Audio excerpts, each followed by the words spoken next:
Okay, so just let me go back here. And again, welcome to Composting 2.0. Again, my name is Zayas. I'm the Agronomist for Food Producer Network. But before we start talking about composting, let's go over to some basics concept about or for what we can make compost, right? So, and let's talk about the organic matter. And organic matter play a key role in soil health, right? Composting is not just another thing than an accelerated and controlled decomposition of organic matter to a form that will be allowed us to put in soils in the way that our plants, our crop can benefit better for that organic matter, right? So organic matter is the remain of decomposed organisms, plants, animal, and any other living being, right? The decomposition process is mostly or almost done completely by microorganisms that naturally inhabit in the soil. Soil-dwelling animals such as worms, insects, and other invertebrates also participate, and we will be talking a little further because they also participate in the composting process too. Humus is what originates from this process. Before we keep talking about humus or organic matter, let's take a look over the functions of soil microflora or soil microorganisms. So I will not go so deep on it because I've been discussing this in previous webinars, in the first composting webinar and another webinar that we done at the beginning of the year about soil health.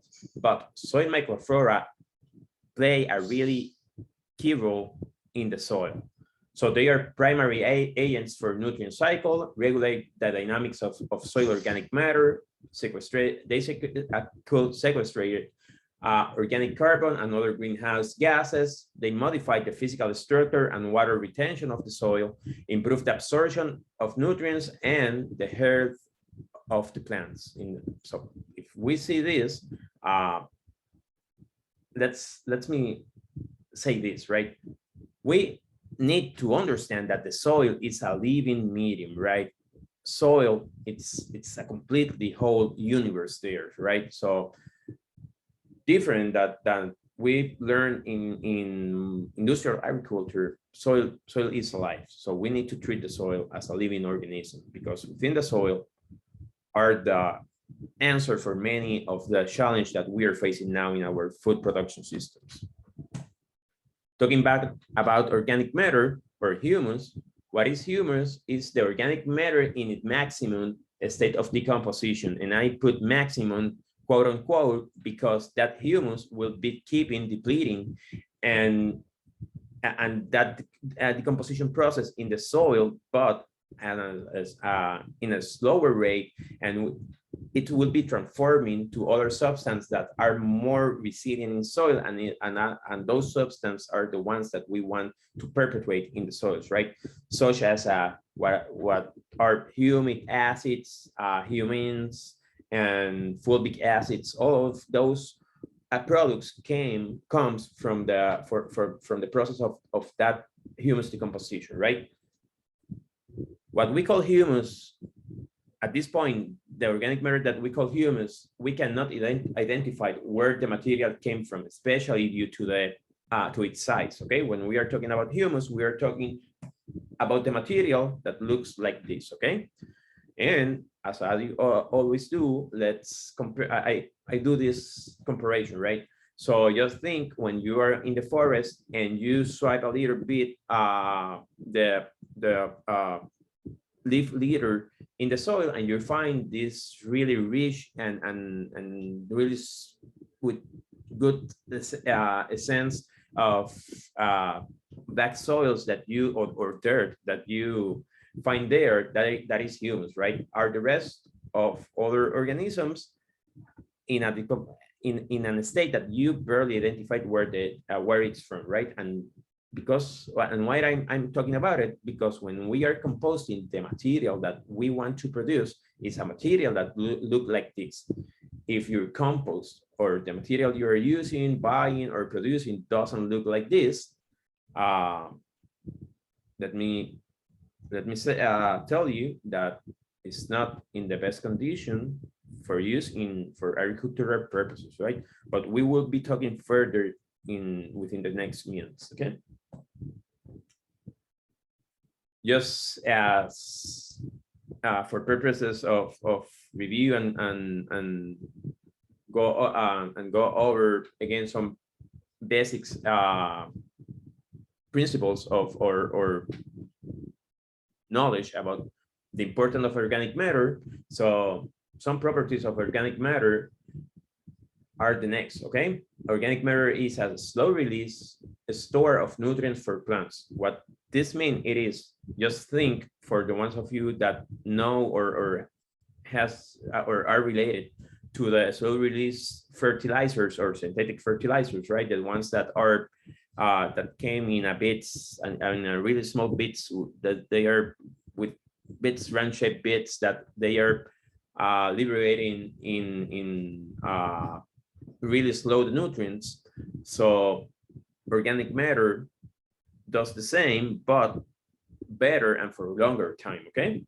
So it's well known that the synthetic fertilizer that we use, most of the ingredients that we are applying, the nutrients that we are applying, are lost to the environment or to the atmosphere, right?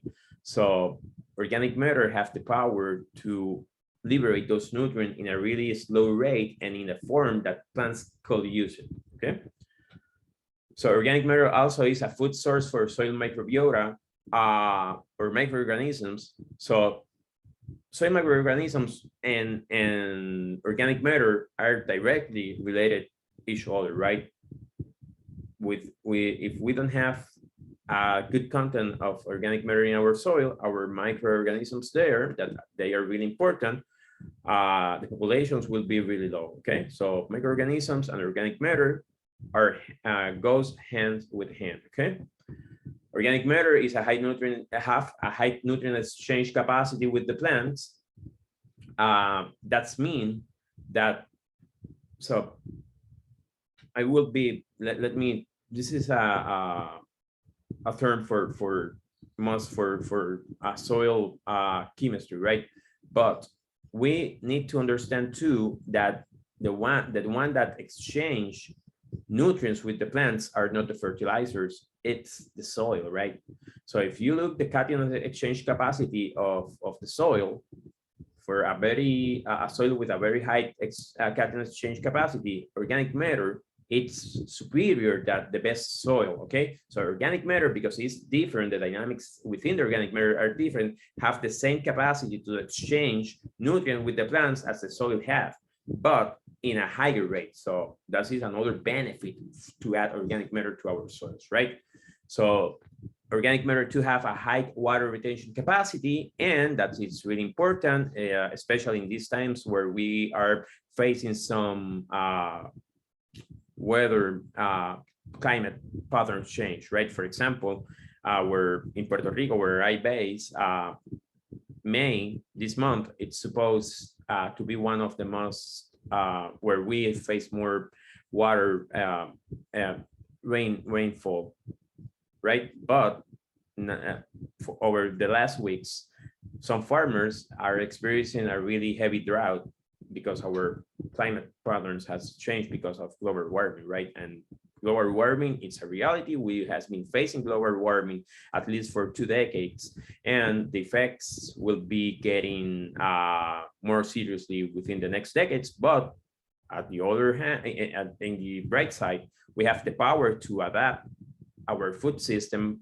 to be for being more resilient and can face those challenges better, right? And organic matter, again, play a key role to face global warming. So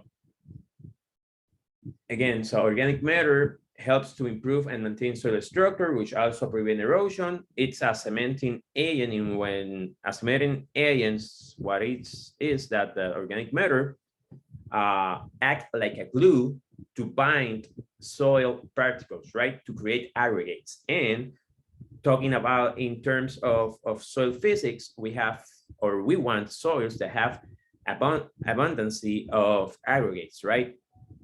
Soils with a heavy degree of aggregations are soils that are more resilient to erosion, to compactation. They drain water better. There are plenty of good effects that to have aggregates in the soil are really useful, right? So organic matter will help us to improve our soil physics characteristics, right? Other huge advantage of organic matter and different to synthetic fertilizers, it's that the organic matter have the power to modify the pH of the soil, and the pH is the measure of acidity, right? It's going in a scale from 1 to 14, and that scale is not a linear scale, it's a logarithmic scale, which just means if you go from a pH from 6 to 5, that soil will be 10 times more acid. Okay, it's not linear, it's not just one time, but if you go from 6 to 4, the soil will be 100 times more acid, right? That is what is mean, that this is the meaning of or how a logarithmic scale work, okay? But organic matter have the power to adjust that pH, right? Most time, especially in the tropic, we have some acid soils, and one of the most common practices, even, you know, I am talking about the tropic, but even in northern latitudes and things like this on other parts, we have acid soils, right? And one of the most common practices is to add calcium carbonate or some calcium material to the soil, right? And that will rise a little the pH of the soil, but it costs money, it costs time, and sometimes we can create another problems in the soil, because if we saturate the soil with calcium, we are removing all the places for other cation to bind the soil particles, right? So the organic matter, what does, it is work in a really different way from those materials and improve the pH of the soil. And even if you have soils that they are more alkaline soils, that they are over 7, right? So the neutral in the pH scale, 7, it's neutral, and we want our soil to be around 7, because around 7, it's where most of the nutrients are able to the plants, right? It's a little bit of soil chemistry, right? But organic matter can enhance physical, biological, and chemical soil properties. And when we are talking about soil quality, we need to evaluate those 3 characteristics or those 3 areas, right? Not just the chemistry. We need to evaluate chemical, physical, and biological characteristics of the soil, right? So organic matter works as a buffer, and the effect of this is if the pH of your soil are really high, and pardon me, I get involved, you know, explaining all of this because I'm a soil enthusiast, and you know, I'm a soil fan, because I strongly believe soil have the power to create a better world for many reasons, especially because if we treat well soil, the soil will be capable to produce a lot more food in a better way, but we need to think outside the box, okay? So let's talk a little further. Okay, so if your pH is over 7, it's more alkaline pH, organic matter have the power to lower that pH, okay? So organic matter, for me, it's key in the soil, okay? And why I was talking so much about organic matter, because if for the ones of you that has been looking through the news in the agriculture field, last month has been really tough for food producers, for the ones that are depending on synthetic fertilizer, because synthetic fertilizer cost has been rising for the last month, especially for the last 2 or 3 months, because many things happening around the world, wars or conflicts, even other weather or climate events.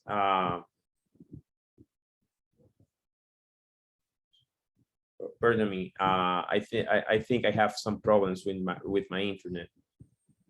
Okay. So if anyone can let me know if can hear me.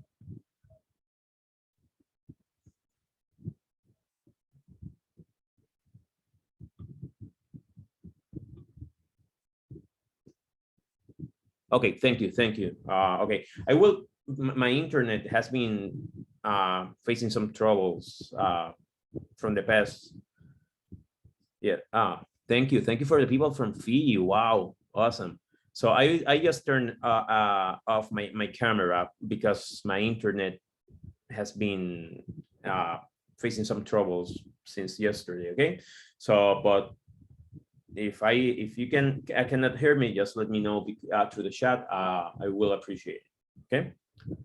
Okay, so let's go back and keep talking about what's happening now. So this article came out a few weeks ago at the beginning of this month in Bloomberg, and it's questioning if we are able to feed, if the planet is able to feed our itself, because one of the problems it's the fertilizers have reaching historical prices, right? For example, in this same article, you can find this chart where you can see how much fertilizers cost has been rising since 2016, and most especially for the past 2 years, right? But let me tell you, we have the power to substitute that heavy use of fertilizers just by treat the soil better, right? So I know some of you that are with us today has been never using this synthetic fertilizer, right? So the use of synthetic fertilizer start in the decades of between the decades of the 50s and the late 60s, when the model to produce or make agriculture changed because an event that is known as Green Revolution, right? So Green Revolution changed all our food production system, right? It's Green Revolution. It's the cause that we have that industrial and in my opinion, it's kind of a crazy system that it's proven that doesn't work to end the hungers in the world, right? Because most of what this kind of production system produce are crops or sometimes I don't like even to call food that is not what we need to eat, right? And sometimes that the reality is that we don't have any problems of production. We produce a lot of food. The problem it's the distribution, right? But now, because most of the farmers around the world has been using that system to farming, we are in facing some challenge, right? Especially because of this. But we have, as I mentioned, we have the power to replace in almost 100% or 100% the use of fertilizer, right? And I was saying that some of you, it's probably that has never used a bit of synthetic fertilizer, just depending on other methods as the use of organic matter to give the plants what they need to grow, right? So today, it has been a kind of long introduction, but today we will be talking more in detail about composting process that is really important and it's a really relevant action that we can make now to face and advance problem as this one that we are facing now, right? Let me say that probably the cost of synthetic fertilizer in the future drop a little bit, but because of the source where we are getting the material to make those fertilizer, they're they are not eternal sources of this, right? So as it's happening with, for example, with petroleum, we need to find other sources another way, right? And as we just mentioned, before the green revolution take over our food system or main or to most of our food systems, human has been doing agriculture for centuries, right? Agriculture is what set the basis for civilization, right? So what I just want to say, it's we don't need to reinvent the wheel, right? We just need to look of what we are, or many farmers has been doing right for centuries, okay? And start to retake and implement again those techniques in our food production, but as well science and innovation play a key role that we can combine those two fields. So that ancestral knowledge and the component of science, and combine them to advance the challenge that we are facing, right? So I just want to add that I know we can transform our food system, but as I just say, we need to think outside the box. And by saying to think outside the box, it's not to change the box for a balloon or other X-shaped object, and we encapsulate ourselves there.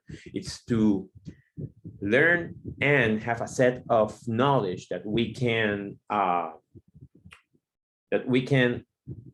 implement in our food production, because good agriculture or the right agriculture is not a recipe, it's a set of knowledge, right? And by saying this, I want to point that today we're gonna be discussing some basic factors, but more in detail about the composting process, right? Because sometimes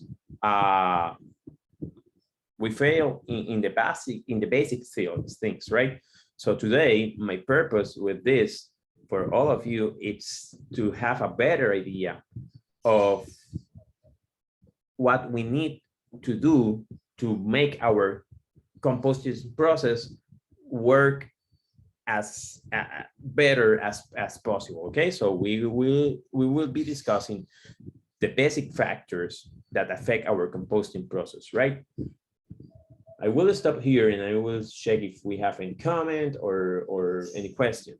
Okay, so they are, let me see here. Okay, so if anyone have any comment or any question, that's the moment to make it. If not, I will keep going with the webinar. Okay. Okay. Okay, there are no questions, there are no comments, so let's continue. Okay.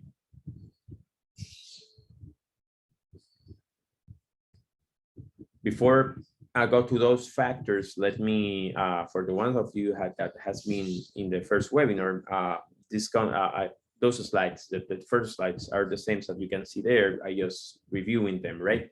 So let's define what is compost, and the compost is the product of the process by which organic waste, quote unquote, because there's no waste or organic waste. So we just need to take that material and turn in a useful things, right? As compost is, right? I know some of you has been raising the hands here. The thing is, the platform doesn't allow me to open the mics for any of you, right? So that's the reason I'm encourage all of you to make any question through the Q&A sessions.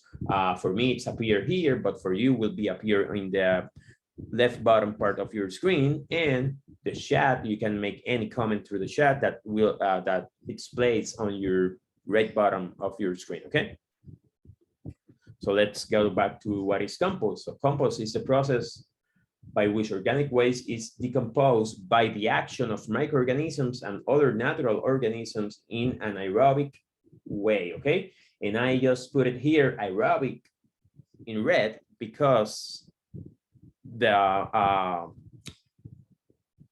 way to composting that we will discussing today are aerobic composting, and because it's one of the most easiest way to process that organic material, they are another anaerobic process, but that generate a good source of humus, right? But those methods are quite different than composting. They require other kind of equipments and installation, and it's more kind of compost, right? So today we will be discussing concepts about aerobic composting, okay? It's a process of recycling nutrients and providing life to the soil, and in this way we take advantage of material that will otherwise become waste or end in a landfill or something like this, right?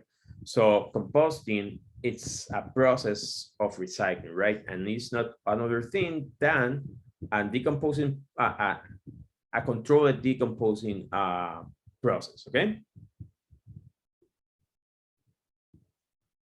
So now let's move to what it is, to the part that it's important today, that, you know, everything is important, but this part is what we are going to talk in today more in detail. And before I start, let me say, yesterday while I was reviewing this presentation and finish and giving some details to the presentation, I decided to split the presentation because I just want to focus more and discuss those concepts today, and probably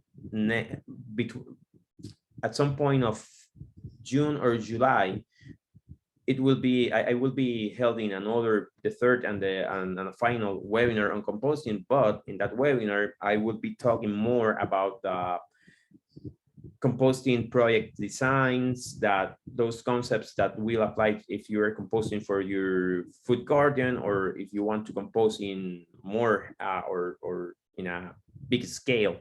So because the principles are the same, but we will be talking further about how to design, how to manage water and lixiviated from composting, and everything that of this in the third and last composting webinar that we will be holding within the next 2 months. Okay, so factors that affecting the composting process. Okay, they're the main 5 factors that you can find almost every literature that you are, or almost any document or information that you are looking about composting. You will find that the basic factors that affect most of the composting process are the same that we are discussing and talking today. Okay, first is the materials, temperature, moisture, aeration, and carbon nitrogen ratio. Okay, so we will be discussing them in detail,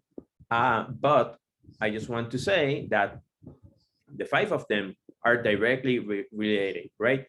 What I say is the material will be affecting all of the other 4s, and vice versa. Each one of them will be affecting the others. Okay. Talking in terms of materials, so 2 things that we need to have in mind are the material that we start our compost will be really important to determine how the process will go, right?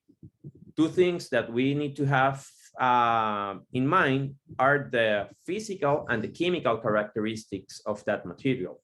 For example, when we are talking about physics or physics characteristic of this material, we are talking mainly about the size and the constitution of the material, right? So for example, if we have all those debris of trees, that they are really thick material, and if we make a pile of this, we could not wait that the compost process is carried out in the best way, or even they are that material by itself in this way enter to that process, right? When we are composting this kind of material, or any kind of material, it is important to shred that material, right? To turn that material in small pieces, right? Small pieces are really important, as the one that you can see here as what we call wood chips, right? So to turn this material into this is really important because first, we are that material, when we have small particles, we have large surface area where the microorganisms that are involved in the composting process can reach that material and can process faster, right? We are turning this material in a higher surface area material, right? Because just imagine if we have the material in this shape for the microorganisms involved in composting, it's impossible to reach the inner parts of that material so easy, right? That it will take longer. In the other hand, when we are crunching, we are shredding, or shipping this material, we are making that surface of that products able to the microorganisms to reach and process that material as well. That will help us to keep an adequate moisture amount within our piles, and even that will help us to maintain an adequate airflow and an aeration of our piles, right? But so watch out.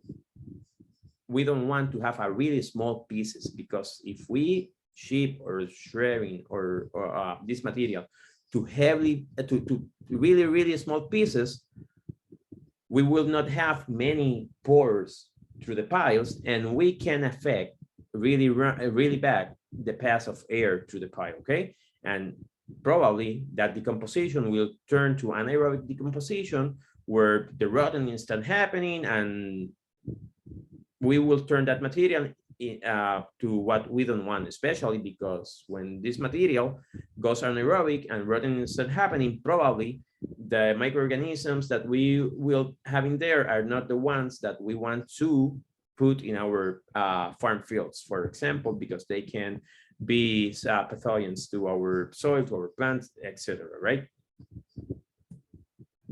Other materials that we need to have in mind, or characteristics of the material, are the chemical characteristics of that material, right?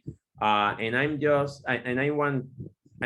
I'm using those examples because are more extreme examples of why we need to know our material and that characteristics. Because, for example, when we are, as you know, we can find in the market compost made out of other organic fertilizer, made out of sewage sludge, right? For municipality sewage sludge. And this material, it is my recommendation. I'm not saying that anything bad about it, but in my opinion and in my experience, I prefer to use this material or the compost that come from this material, not for food production. Because sometimes if I don't know for that material where it come from, its chemical composition, or its chemistry, right? I don't want to expose my crops and then people that are consuming those crops to some substance that that sewage can have, right? I'm not saying all of them have it, but sometimes we want to know where our material comes, right? So in my recommendation, that's compost producing from that material. It's better to produce ornamentals and things like this, right? Not for food production. That's my opinion, right? Other material that it is really important. A good example for why it's important to know about the chemical composition. It's this. If you see those white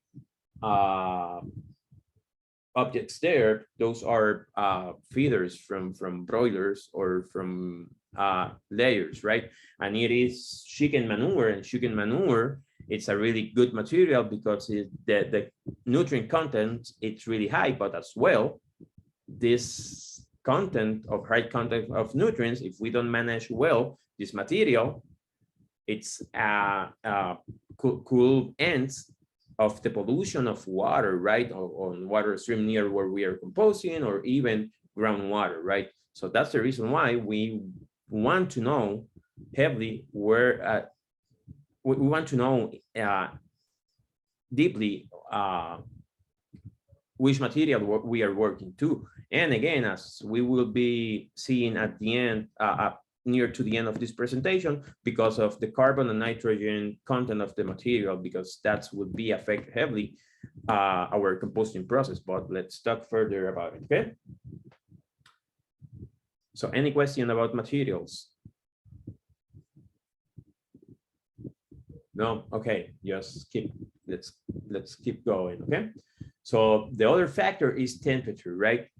So the temperature play a key role. If our temperature in our compost pile doesn't rise, composting process are not happening, right? And that rise in temperature is caused by mainly microorganism activity and the moisture content of our pile. And what is really important, if you are composting, no matter how big is your composting project, if you are composting for your food garden, or if you are composting for your farm that is larger, or if you are composting or have plans to compost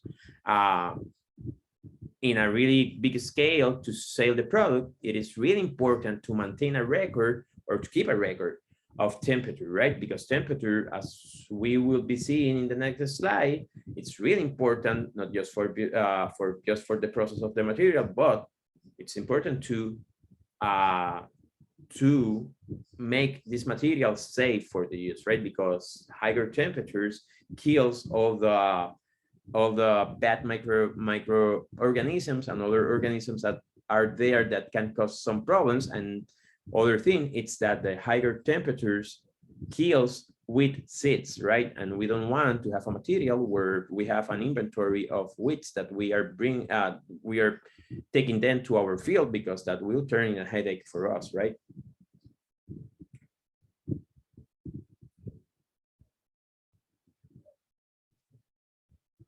Okay, I will just stop here.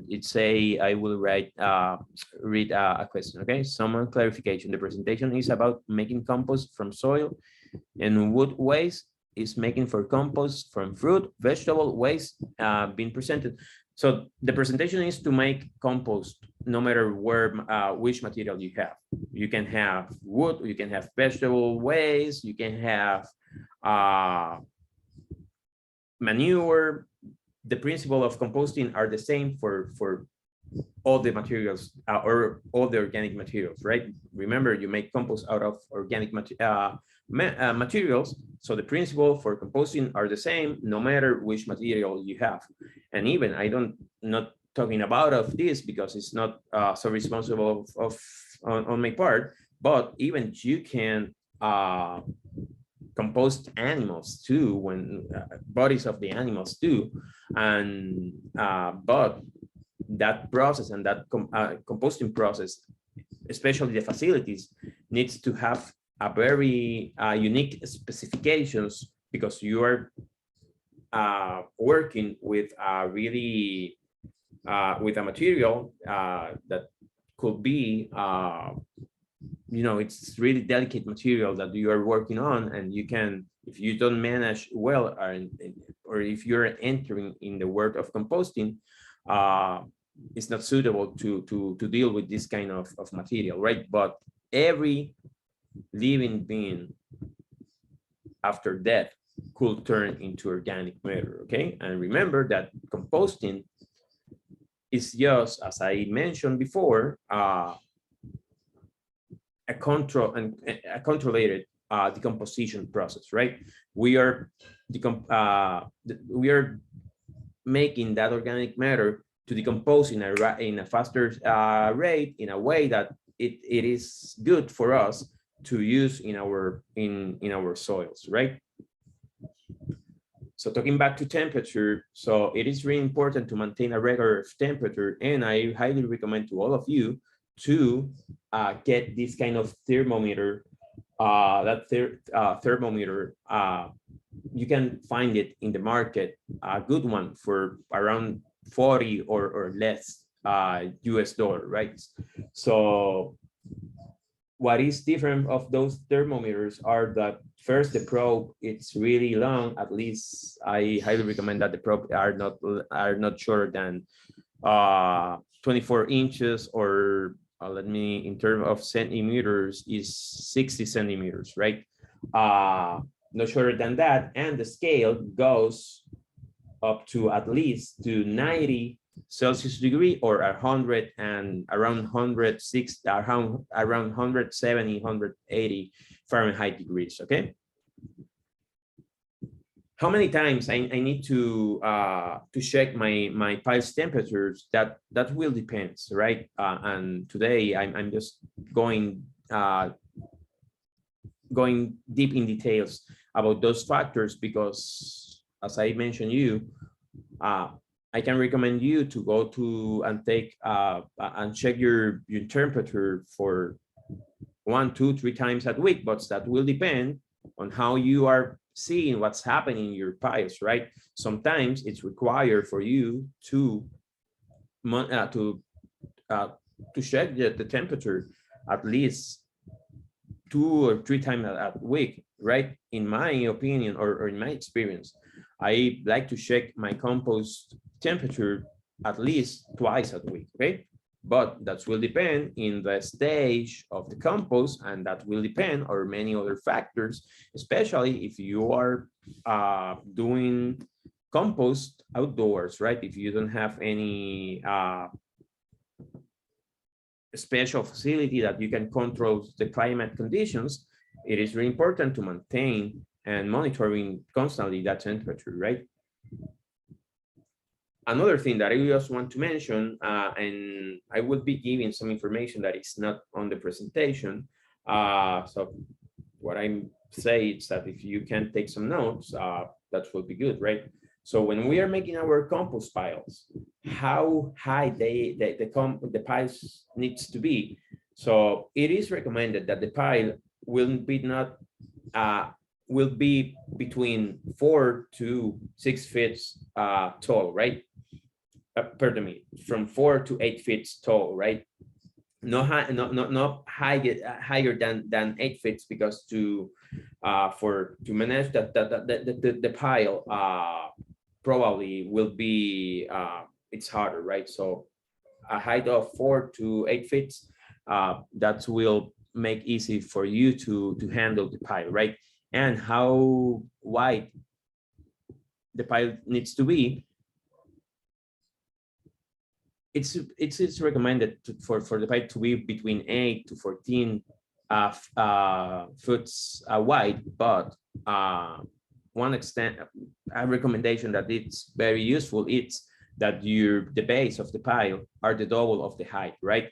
If your pile are 6 meters wide, your pile, the height of the pile must be around 5 to 6 feet, right? The base double the height, but not go over 8 feet or 2 point something meters of height, right? And my apologies, because I'm using the English system, because it's what we use in Puerto Rico. I know the rest of the world outside of USA, we are a territory of USA, right? Use the metric system, right? So I just want to say that, for example, a meter equals to 3 feet with 3 inches, right? Each inch equals to 2.54 centimeters. Okay, so 30 centimeters equals to a foot, or 12 inches. Okay, so again, the height of the pile, it's recommended to double the width of the pile. Okay. Okay, so why the temperature is so important for composting process, or to rise that temperature and maintain it, right? As we can see here, this is a normal graphic of the temperature in terms of times in the composting process, right? Let's say an average compost pile takes an average from 90 to 120 days. If we manage those factors well, it takes between 90 to 120 days to complete the compost the composting process and to get a really mature compost that we can use, right? A good quality compost. Okay. So in terms of this, if we see here in the X axle, we can see the different stage of the composting process, and it's the X axle. It goes in the terms of times. Let's say from 0 to 120 days. Okay. And in the y-axis, we have the temperature, right, in terms of Celsius degrees. But for the people as me that we use Fahrenheit or the English system, our 18 Celsius degree equals to around 64 Fahrenheit degrees, and 70 Celsius degrees equals to around 100, around not it 70. Oh, okay, let me see. Okay, no, okay, 60 Celsius degrees equals to 140 degrees. 70. Let me just check. I will make the conversion just right here. Just give me a second, okay? 107.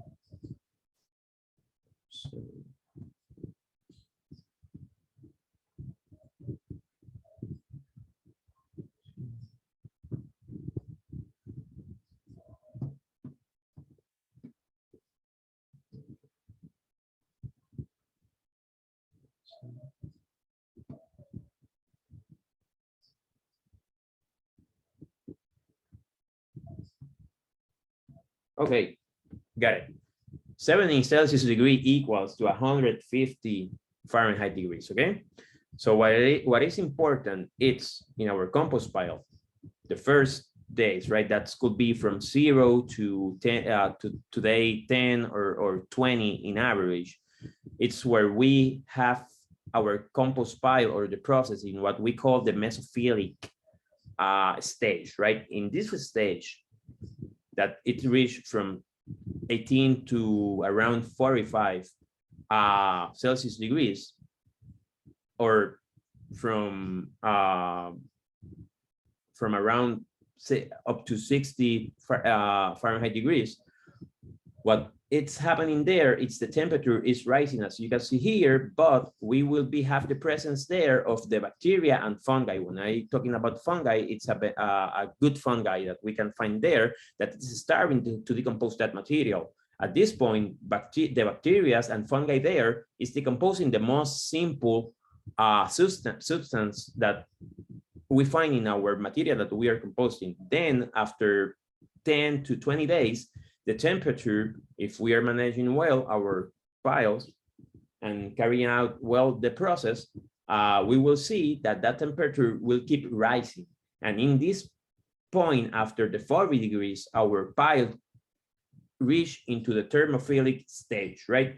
And in that thermophilic stage is where we want to have our compost pile. And from this point to this point, it will take around 30 to from day 20 to day 50, or even to day 80 probably. That will take, that's depend of the material or where you are, that's depend on many factors. It will take in average at least 30 days to complete that thermophilic stage, right? But in this stage, when the temperatures rise above 40 degrees, our microflora or microorganisms there will change, right? The fungi will die and some bacteria will die too, but this thermophilic stage will be driven by other microorganisms, especially bacteria that are resistant to those higher temperatures, right? Those bacteria are bacteria that can create and sperm, that can encapsulate themselves to resist those temperatures. But the main actors or the main micro actors, for saying in some way, at this stage will be an organisms that are known as actinomycetes, right?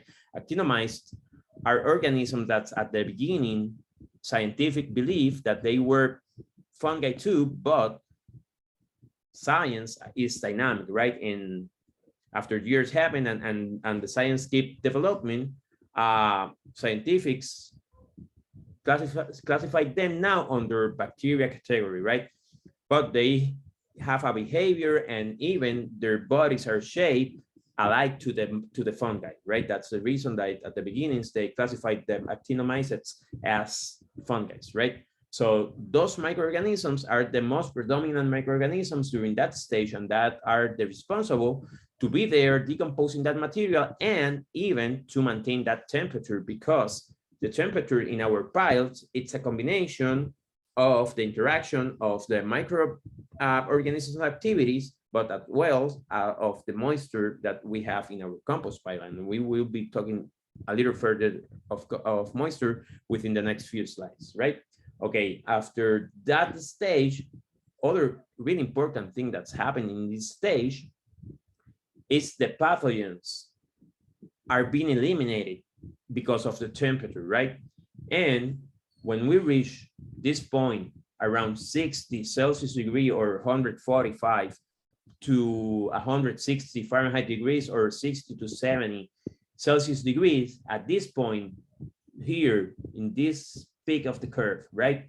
We want to maintain our pile at least for 7 to 10 days. If it's more than this, it's good, but at least we need to maintain that temperature in our pile for 7 days, because that time it is enough to kill any pathogen there and to eliminate any dangerous substance that we are having in our material, okay? So after this, the temperature will drop again, and we enter to our cooling stage. In that cooling stage, we have the recolonization of the same microorganisms that start our process. Same microorganisms, fungi and bacteria that we find in this point is the ones that we're gonna find in this mesophilic or cooling stage, right? Mesophilic again, or cooling stage. It is how we call this stage of the composting process, right? So right here we have the recolonization of this, but at the same time, when we are reaching this point, we will see that other organisms that we can see with our bare eyes, right? We will not need any microscope to see those organisms. So we will be seeing that some other invertebrates or even worms and all that stuff will be appear at this point, and will be helping us in the maturation stage of our compost, right? Because in this stage, that stage could reach or take let's say for around 10 to at least for 20 to 30 extra days of our process. It is when our material it's getting mature and reaching the good qualities of a really healthy compost, right? This maturation stage is really important, especially because right here, our material, it's forming what we know as precursors of humic substance, right? And those humic substance are the ones that we want to perpetuate in our soil by adding organic matter, right? So those are the stages, and this is how temperature needs to behave for carrying out a really adequate composting process, okay? So how we maintain that temperature, one factor there, it's the moisture in our piles, right?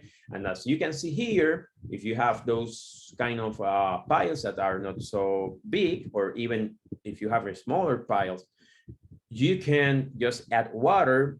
It's depending if you are in a rainy season, you just can wait for the water for the rain events. But if you need to add more water, you can just use your hose and watering that pile, right?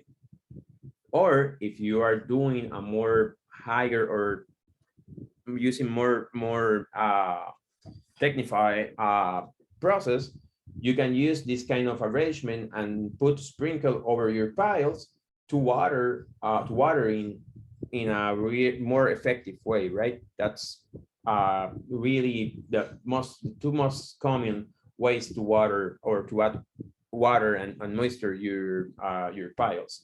Let me say this in this point. It is important if you can use water that to reuse the water to add moisture to compost is it's better, right? Because water source, we don't want to affect or to use, we want to maximize the use of water, right? What I'm saying, if you can use water, gray waters, or reuse water that's are adequate to moisture.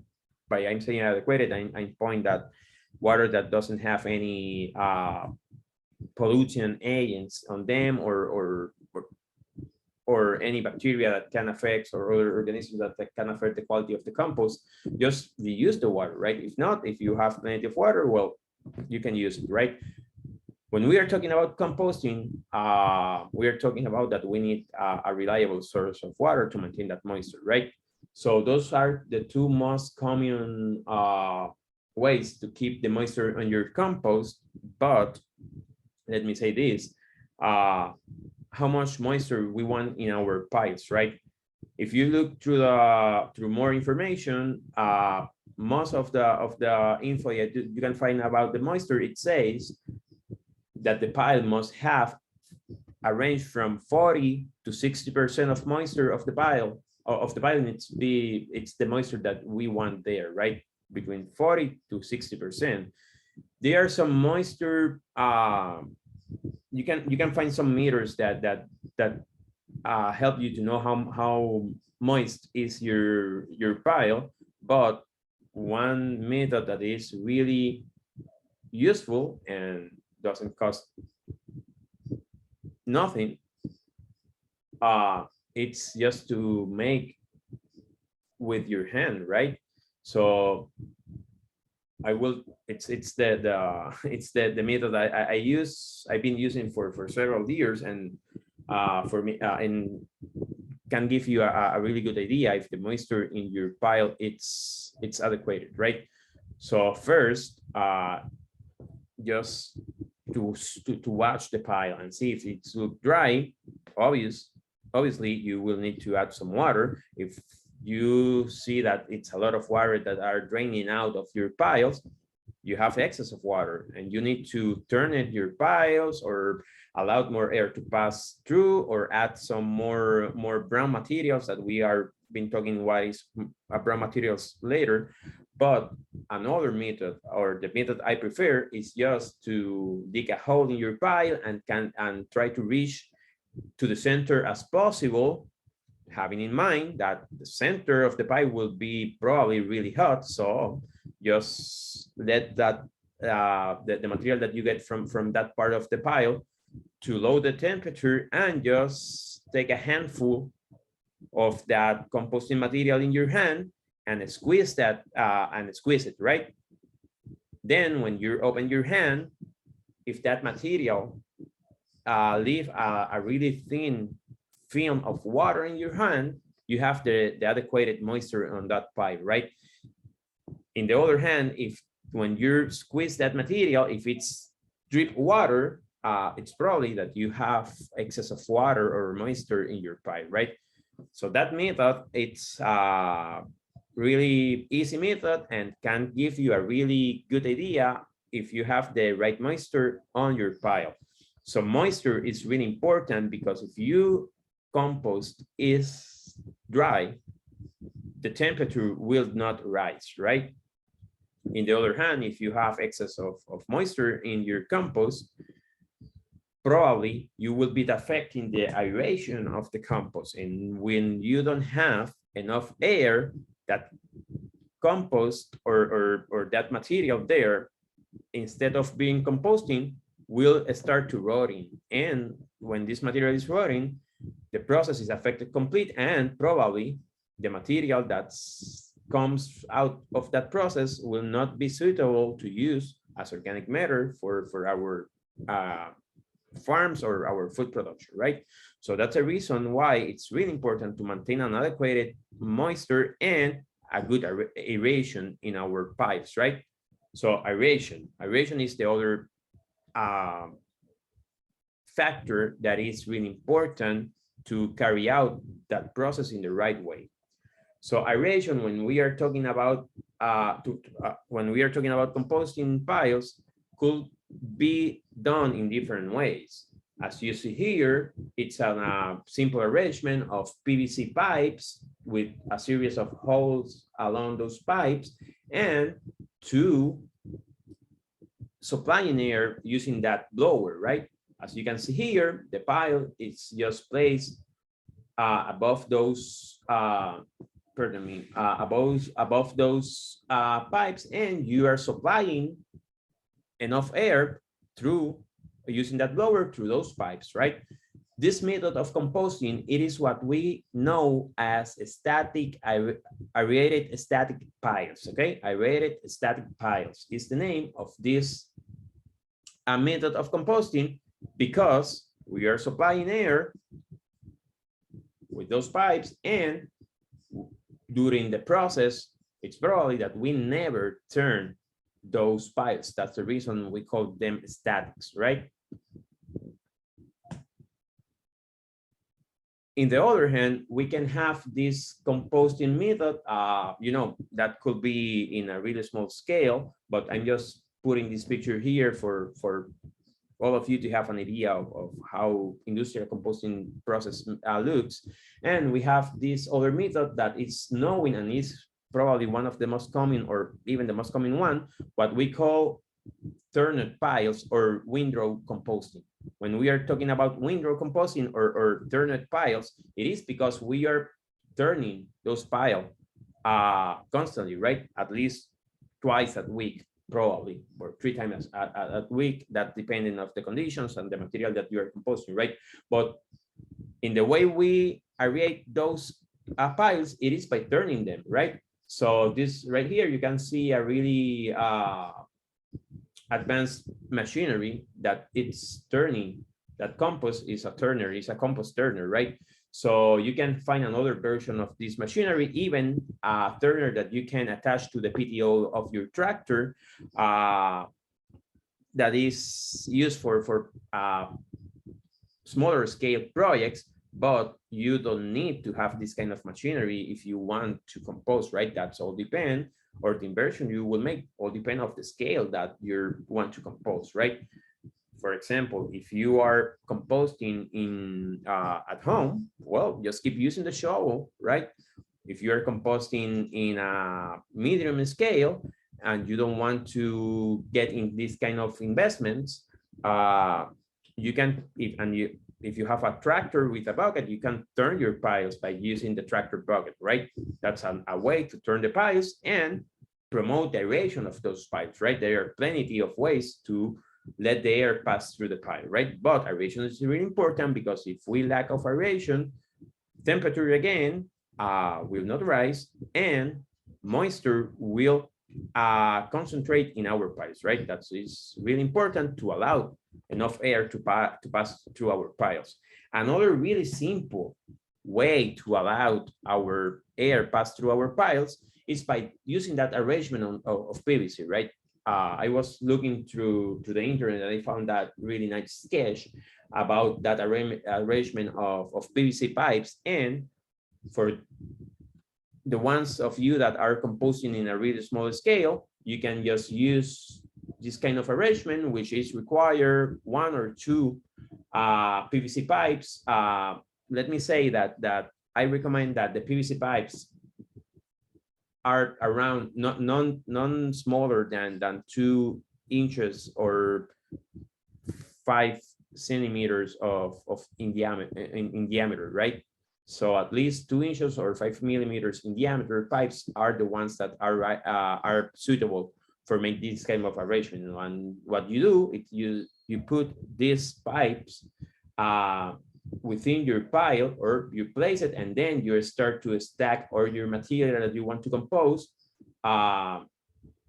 above this arrangement of pipes, and the lateral pipes you can will go in this way to promote the air pass through, and you don't need a blower, right? Because when you are doing this kind of arrangement, the use of blower first, it requires an initial investment of this kind of equipment, and you need to use power to run those kind of equipment, right? If you just want to make it in a more suitable way depending of your on your conditions and your purposes. You can just make this kind of arrangement. And because of how air moves, because of the temperature gradients, it will guarantee you that the air, the cooler air, will move through that pipe, because the hottest air will move out of that pile, and that's it. It will be keep cycling the air passing through the pipe, right? Sorry, to the piles by the action of those pipes that are allowing the cold air pass through the hot pile, right? So it will be passing a constant path of air. You don't need to push air using any equipment, right? Just because of the temperature gradient, the air will be flowing there naturally, okay? So this arrangement is nice, but another arrangement you can use is just to place to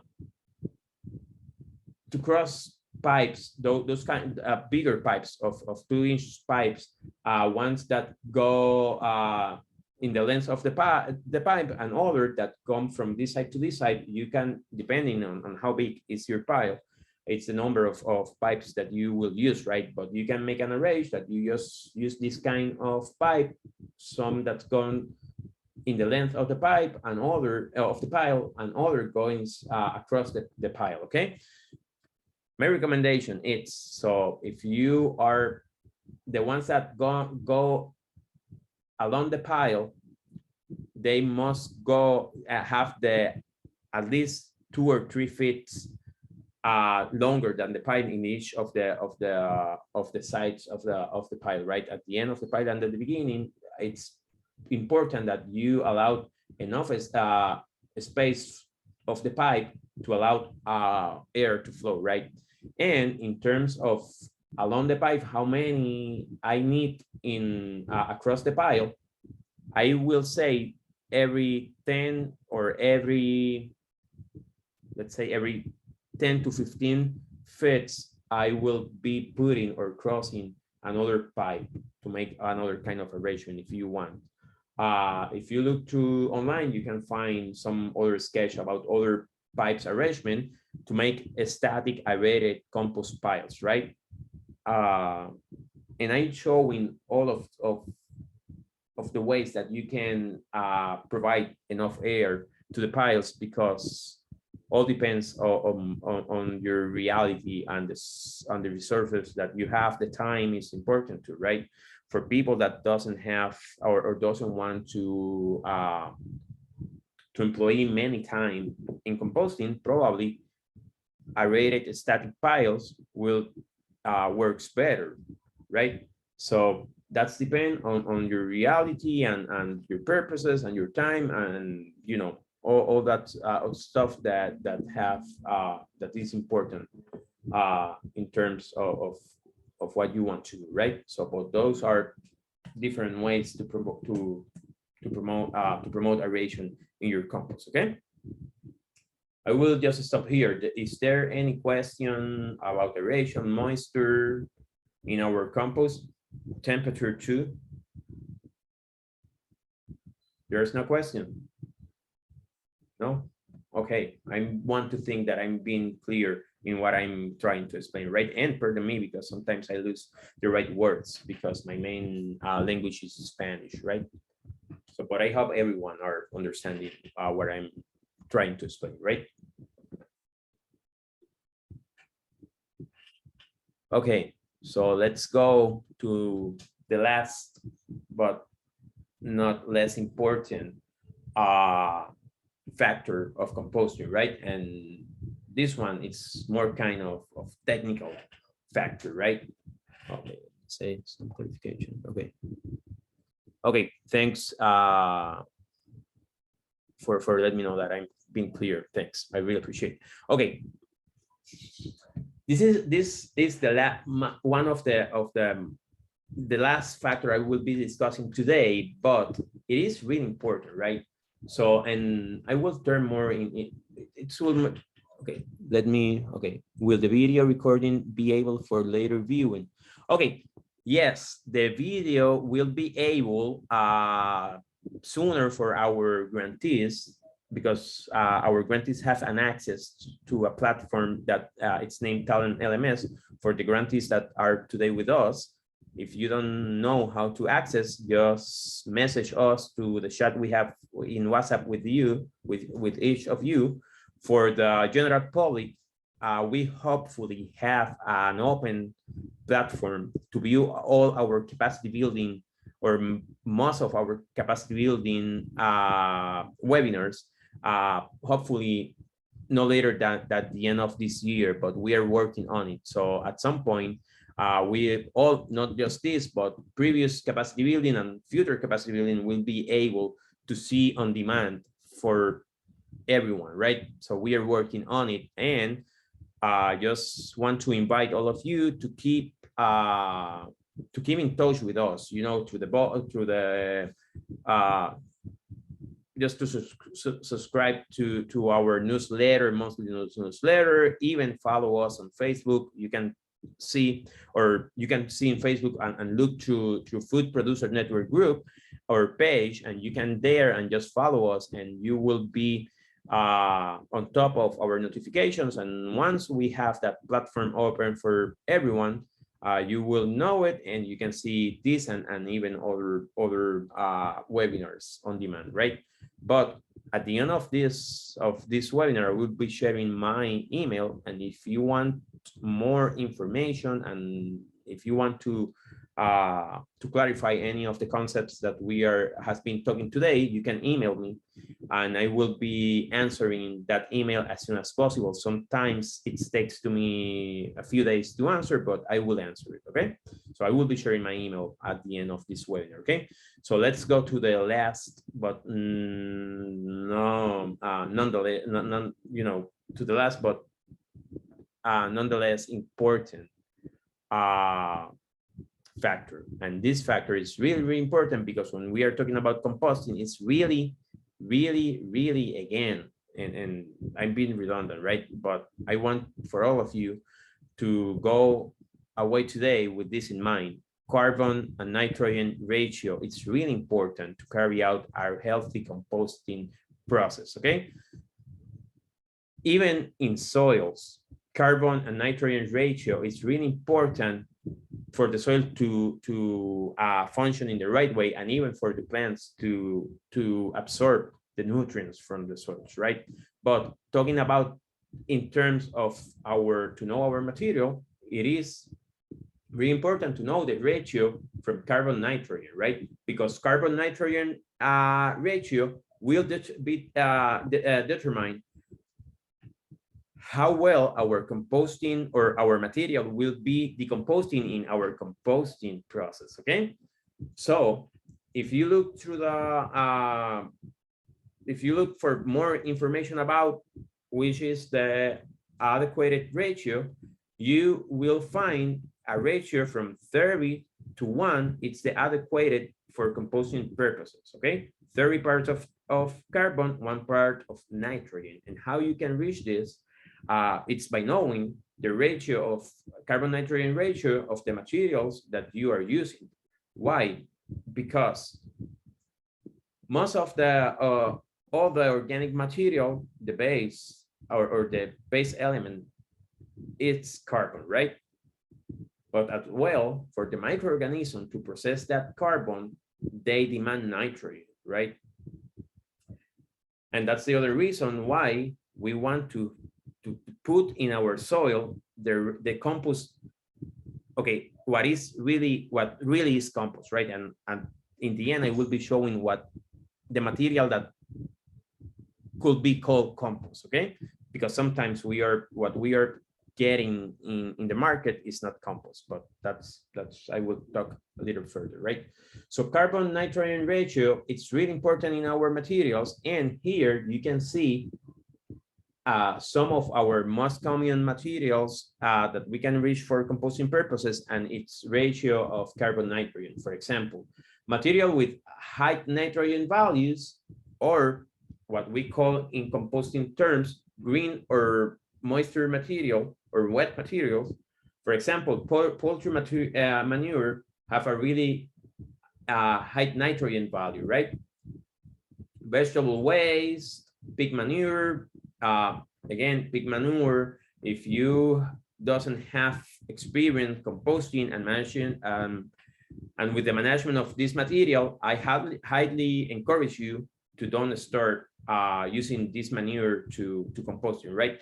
Why? Because pigs are really like of humans, and we share a lot of pathogens, a lot of parasites that can be harmful for other animals or for humans too. So just start using other kind of material. One good material, if you are composting manure or want to compost manure, it's dairy manure, right? Or cattle manure or horse manure. All of this is really first for saying if you're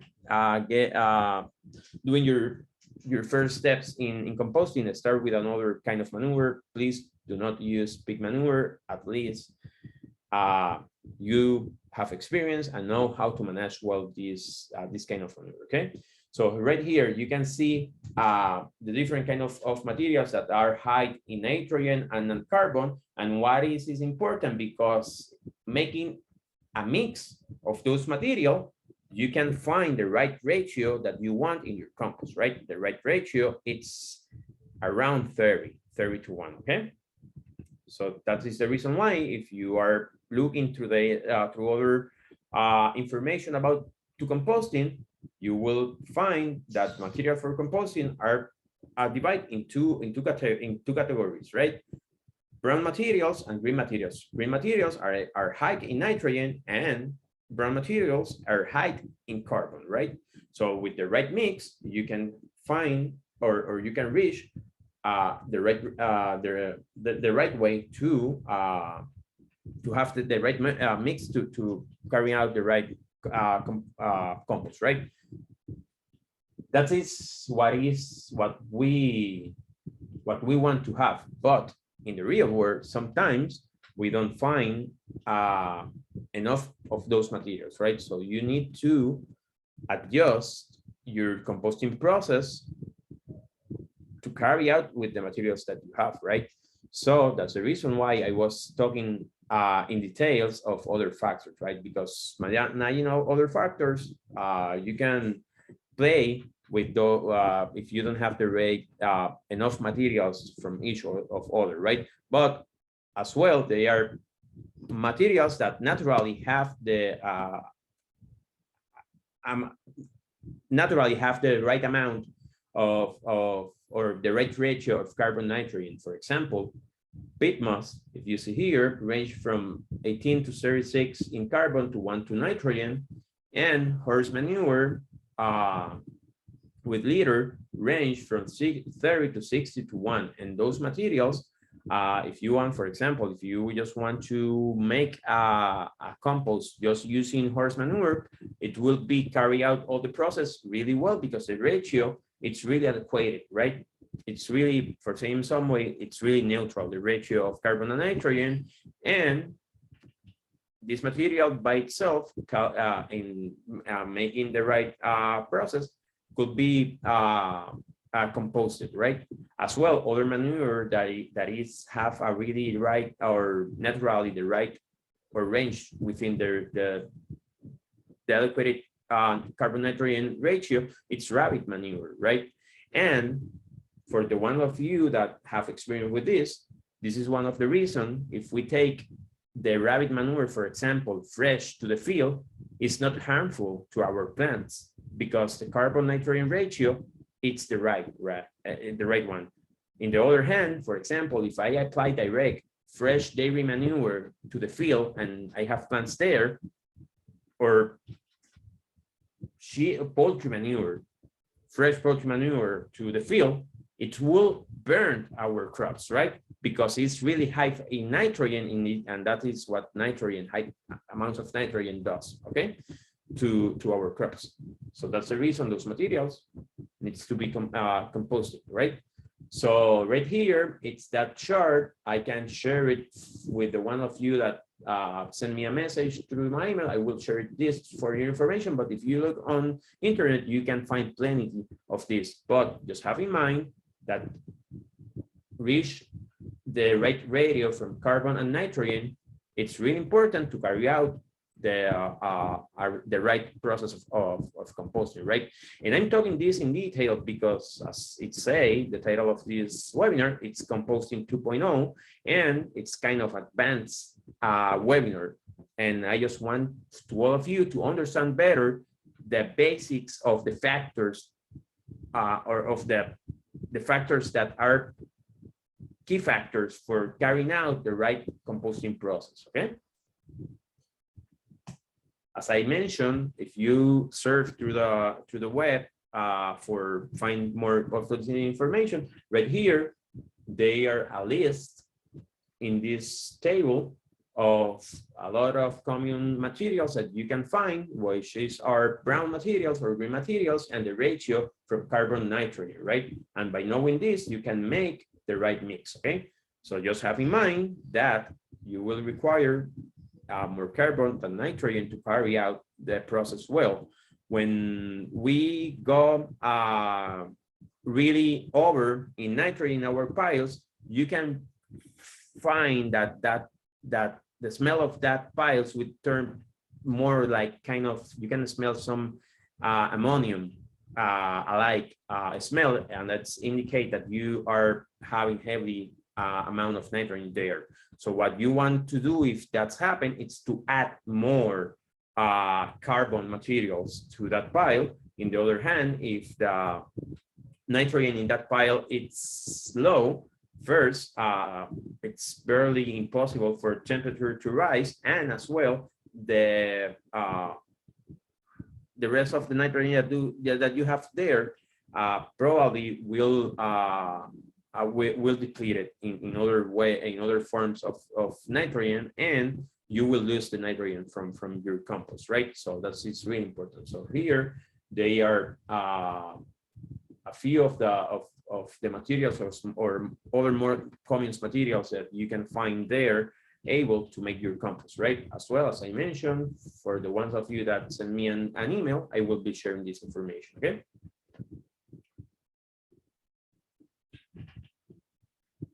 Okay.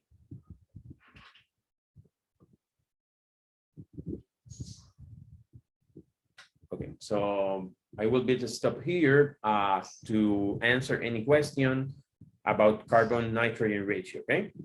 So I have one here open. Let me, can I request a certificate after this? Okay, for the one that are asking for a certificate, if you send me an email, I will connect you with the person that can provide this to you, okay?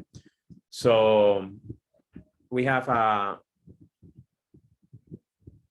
question here. How come dairy manure carbon nitrogen ratio 20:1, it's high nitrogen value, but peat moss carbon, it's 18, it's a neutral, similar foliage, carbon, okay, ratio is high, okay. Let me go back, okay, to this.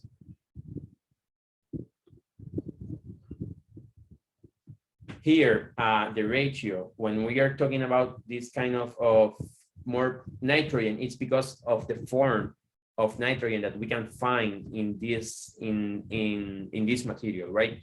And again, it is because of the moisture of this material, right?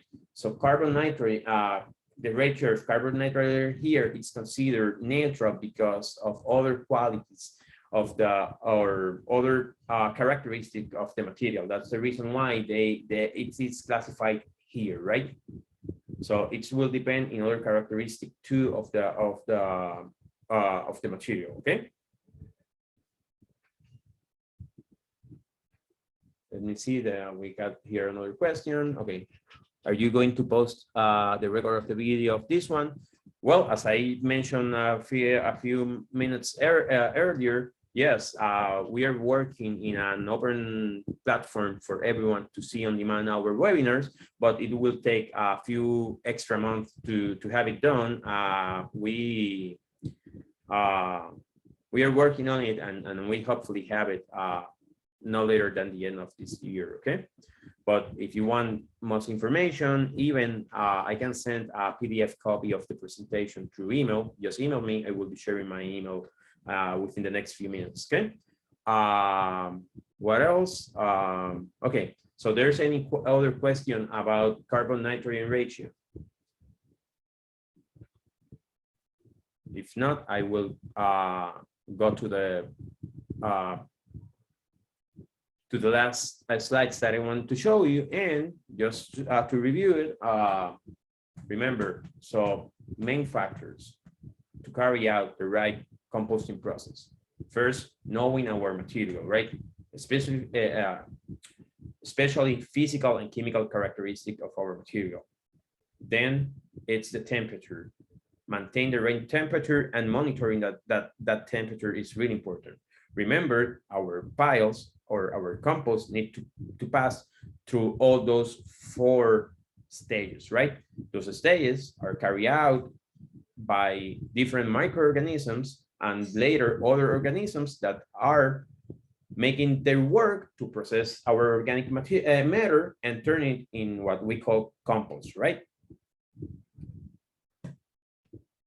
The composting process, it's really for the healthy composting process, or to carry out that process. The other thing is to maintain the adequate moisture. Remember, from 40 to 60%. But remember the method that I just explained about to squeeze material, a handful of material that comes from as near to the center of the pile as possible. Okay. And let me say something here, and I explain a little bit more of this. I explained that in the first composting webinar. So if we are facing a heavy rain events, especially in the tropics where it's common happens, you can find some wools in the market that you can cover your piles, right? Or if even you can use a regular tarp to just cover and prevent the compost pile to be over moisture, right?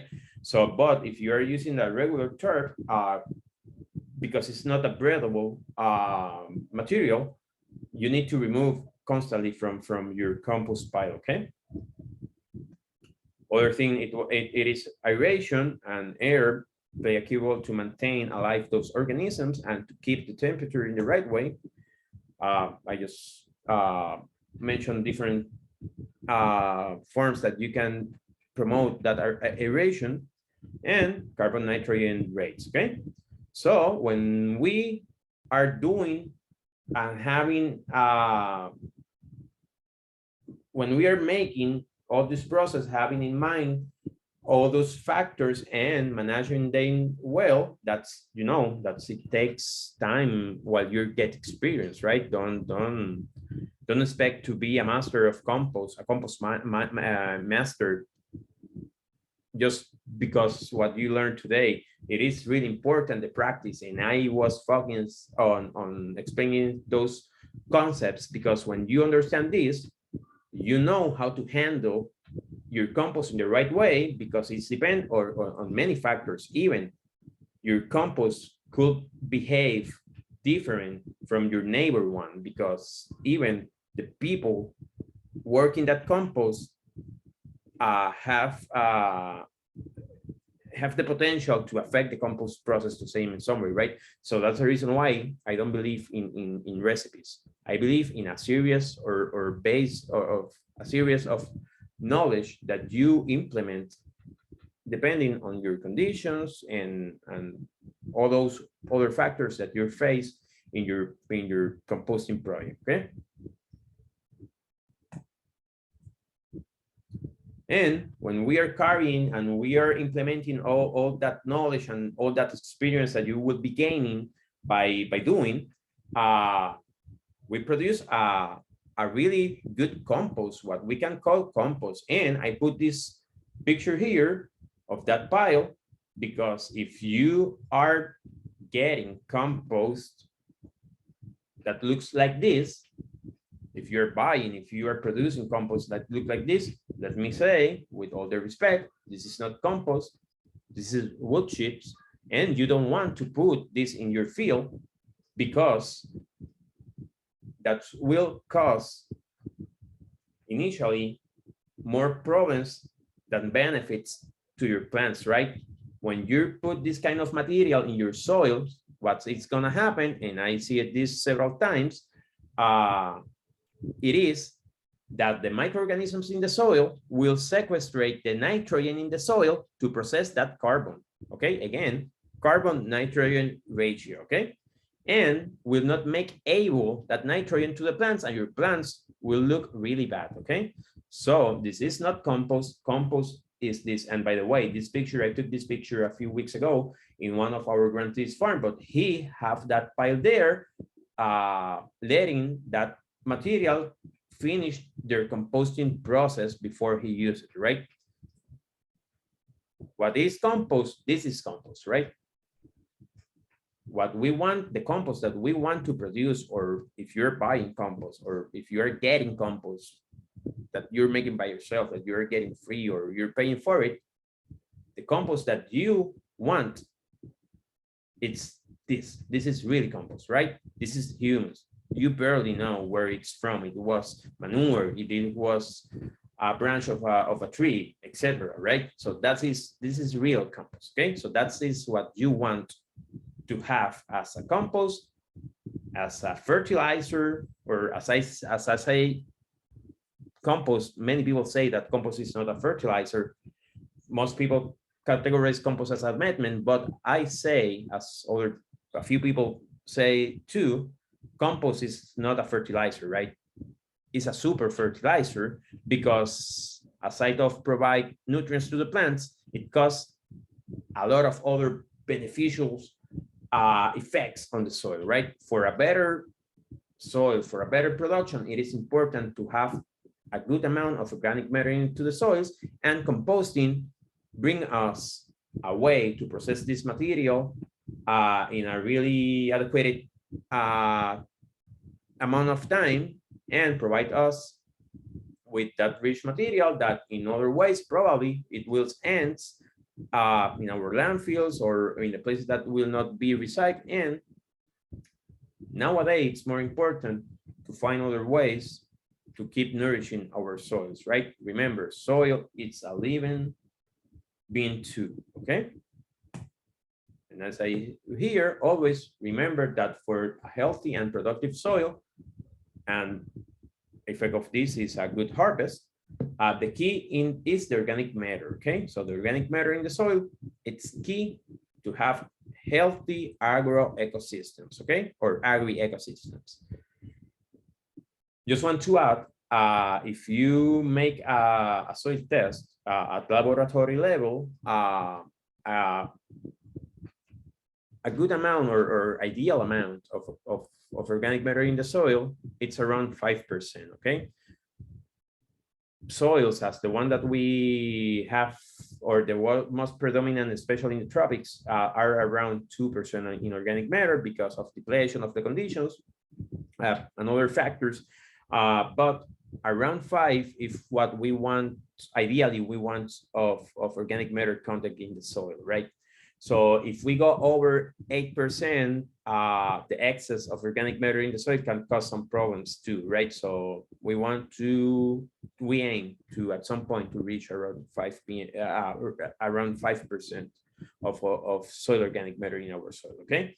So for more information about soils, you can reach to me through the email, or you once our webinars, recorded webinars are able, you can look for our soil health webinar, and there you can find more information. But what I'm saying, it is that we need to put more attention to our soil. We need to give more love to our soil, because in the soil is one of the easiest and one of the most probably important solutions that we can use to make this planet better, right? And I'm not exaggerating this, it's true. So I'm just want to invite all of you to, don't believe me, just reach for more information about the importance of the soils and the importance to treat our soil better, right? Okay. I just want to end by thank all of you. For me, it has been a pleasure to be here. I'm hope to be clear as possible, to share this information and some of my experience with all of you. So this is my email. I will share now through the chat as well. I will share the links to get in touch with us and the link for the evaluation too. So please take the time, make that evaluation. Let us know how we carry out this this webinar. When you go to the link, it's a drop down about which webinar you're evaluating. Composting 2.0 does not appear there, but please use soil health webinar instead of composting 2.0, okay? Because you will not find that option there, but just fill it out under the soil health and or adequate soil management. I think it's some of those titles there. And I just then fix it and change it to composting 2.0 about the evaluation, okay? So I will share this with you now, and I will remain here for if I need to attend any other further comment or question, okay? Just let me stop sharing my screen now, and I will share to the chat with all of you those links as well, my email, okay?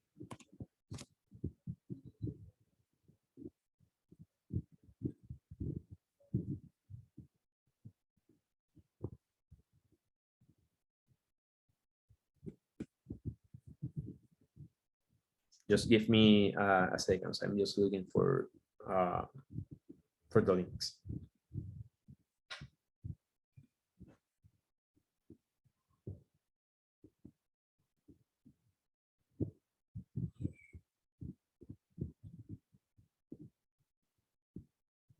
So here is the first link. It is for the ones of you that wants to subscribe or to our monthly newsletter. It's there. The other one I will share now, it's the calendar to our webinar series or capacity building calendar. Just let me there. Okay.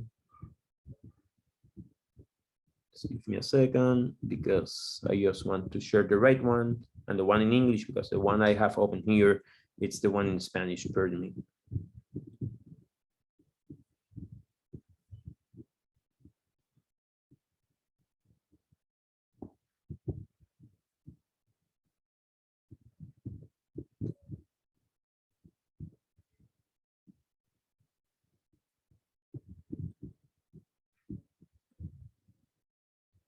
Just looking at for it, and I will share it just now, okay?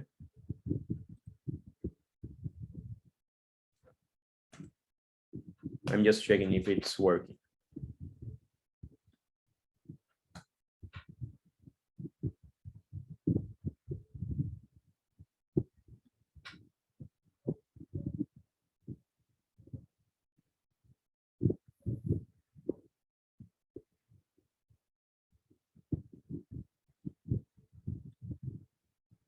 Okay, so here we go. So this is to our events calendar. Sorry, pardon me, that's not the one, the right one. Let me check again, sorry.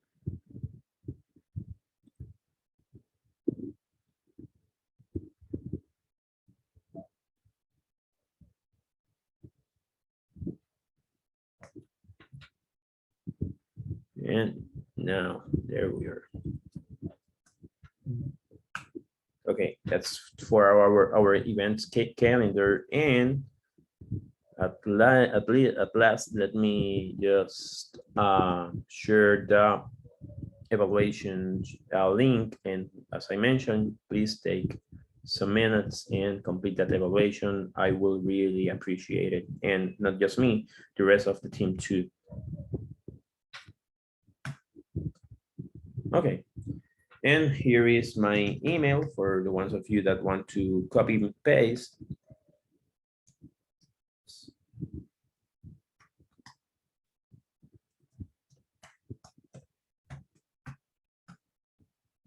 Okay. Now I will look if there's any other open questions or comments. Feel free to make it. I have some other minutes. So, okay, is there someone asking if everyone will receive a certificate? And no, we will, we are not sending certificates, at least for for our grantees that have they need to take at least 3 of our webinars as a part of the agreement they make with us. We know how to find your participation here, but for the people that are outside of our network, right, that are general public, if you need a certificate of participation, just send me an email. My email is there, and you can find, and we gladly will be sending you a certificate of participation, okay? But you need to request it, okay? So, okay, so there's any other question? Okay, if there's not any other question or comment, I just want to end again by thanks all of you for being all that time with me, and saying thanks again for all the food producers that are this afternoon, this morning, this day, or this opportunity with us, right? My respect for all that you are doing there, for keep providing food for your people, and in World Central Kitchen, in Food Producer Network, we are at service, okay? So don't hesitate to contact us. You guys have my email in the chat again, and I hope to see all of you in one of our next capacity building opportunities, okay? So take care and let's keep going. Thanks.